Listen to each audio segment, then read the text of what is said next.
Assalamualaikum warahmatullahi wabarakatuh.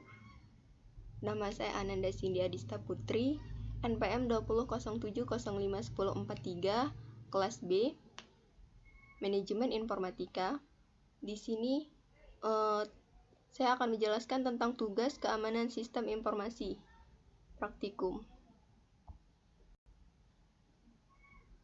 Nah, di sini tugasnya contoh pelanggaran terhadap etika dan hukum keamanan sistem informasi. Yang pertama, contoh dari pelanggaran etika tadi, yaitu SQL injection.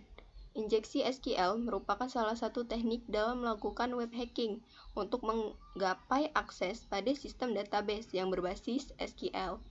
Teknik ini memanfaatkan kelemahan dalam bahasa pemrograman scripting pada SQL dalam mengolah suatu sistem database. Hasil yang ditimbulkan dari teknik ini adalah membawa masalah baru yang cukup serius. Salah satu penyebab terjadinya serangan ini adalah tidak adanya penanganan terhadap karakter-karakter tanda petik 1 dan double minus yang menyebabkan suatu aplikasi yang disisipi dengan perintah SQL sehingga seorang hacker dapat menyisipkan perintah ke dalam suatu parameter maupun form. Serangan ini memungkinkan seseorang dapat login ke sistem tapi tidak memiliki akunnya.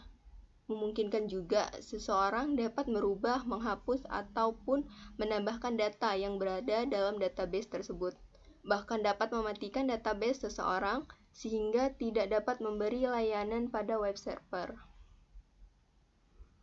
Lanjut ke contoh yang kedua, denial of service attack. Yaitu DOS merupakan suatu serangan yang paling mudah dipasang, yang paling merusak. Namun seiring berjalannya waktu, serangan tersebut telah dapat diatasi dengan efisien. Beberapa penyedia cloud sudah mengatasi infrastruktur cloud guna mencegah ataupun mengurangi serangan ini. Namun beberapa solusi belum dapat mendeteksi secara sempurna semua kemungkinan serangan. Nah, tujuan dari serangan ini adalah mencegah pengguna menikmati layanan yang diberikan oleh server. Server melayani permintaan pengguna selama 24 jam. Namun, apabila terkena serangan ini, pengguna tidak bisa menikmati layanan server. Pada kasus di bidang keamanan, tidak ada solusi yang sempurna. Akhirnya, biasanya bermuara pada kompromi yang ditentukan oleh administrator sistem. Serangan ini adalah serangan favorit para attacker untuk melumpuhkan layanan dari sebuah host yang terhubung ke internet sementara. Hampir setiap situs besar menjadi korban dari serangan ini, serangan denial of service attack. Nah, contoh yang ketiga itu pembajakan akun yang sering terjadi juga kepada mahasiswa atau masyarakat yang menggunakan akun-akun media sosial. Nah, belakangan ini kan ramai pembajakan akun yang menyebabkan pemilik akun itu kehilangan akses terhadap akun sosial media mereka. Pembajakan akun ini dapat terjadi ketika pengguna menggunakan password yang lemah, serta tidak menggunakan verifikasi 2 langkah, seperti yang direkomendasikan situs-situs besar seperti Google, Facebook.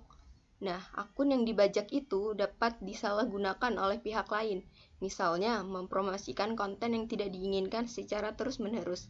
Sebagai ahli teknologi informasi, telah menyalahgunakan kode etik yang seharusnya digunakan dalam membantu pengguna internet, justru malah disalahgunakan. Kejahatan ini telah melanggar norma sosial di masyarakat maya, dan telah merasakan berbagai pihak. Pemilik akun asli dapat dipermalukan jika tanpa diketahuinya aktivitasnya di internet telah melakukan tindakan yang tidak disadari sebelumnya. Nah, ini juga merupakan salah satu pelanggaran etika terhadap sistem informasi akun yang dimiliki seseorang. Nah, yang perlu dilakukan untuk mencegah dan mengatasi permasalahan yang terjadi tadi dengan cara meningkatkan awareness mengenai keamanan informasi dan data yang dimiliki. Jika data yang dimiliki adalah berharga, maka perlu dilakukan antisipasi dan keamanannya juga lebih baik lagi. sehingga tidak mudah diserang. Nah, beberapa di antaranya bisa dilakukan dimulai dengan memilih penyedia cloud yang benar-benar terpercaya, memiliki keamanan informasi yang cukup baik.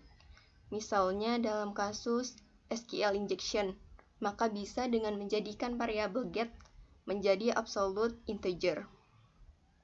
Dengan menambahkan variabel get berisi enkripsi MD5 yang divariasi dengan URL. Dengan melakukan enkripsi password ataupun merubah algoritma autentikasi login, khususnya untuk from login, atau juga dengan memfilter inputan yang masuk. Nah, di sini ada undang-undang yang mengatur mengenai peretasan.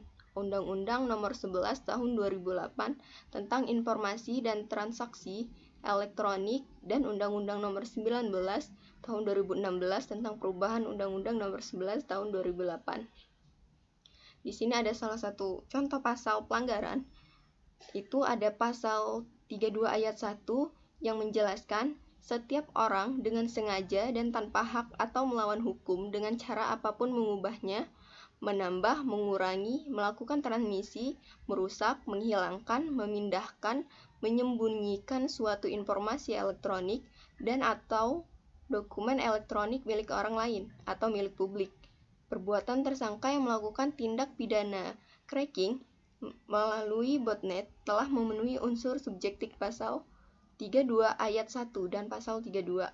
Maka berdasarkan Pasal 48 Undang-Undang Nomor 11 Tahun 2008 tentang Informasi dan Transaksi Elektronik, setiap orang yang memenuhi unsur sebagaimana dimaksud dalam Pasal 32 ayat 1 ini dipidana penjara paling lama 8 tahun atau denda paling banyak 2 miliar.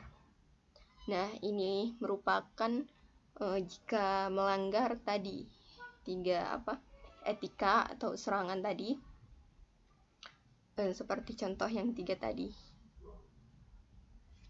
Nah, sekian penjelasan tentang pelanggaran etika terhadap sistem informasi dan ada hukum-hukum yang mengatur juga.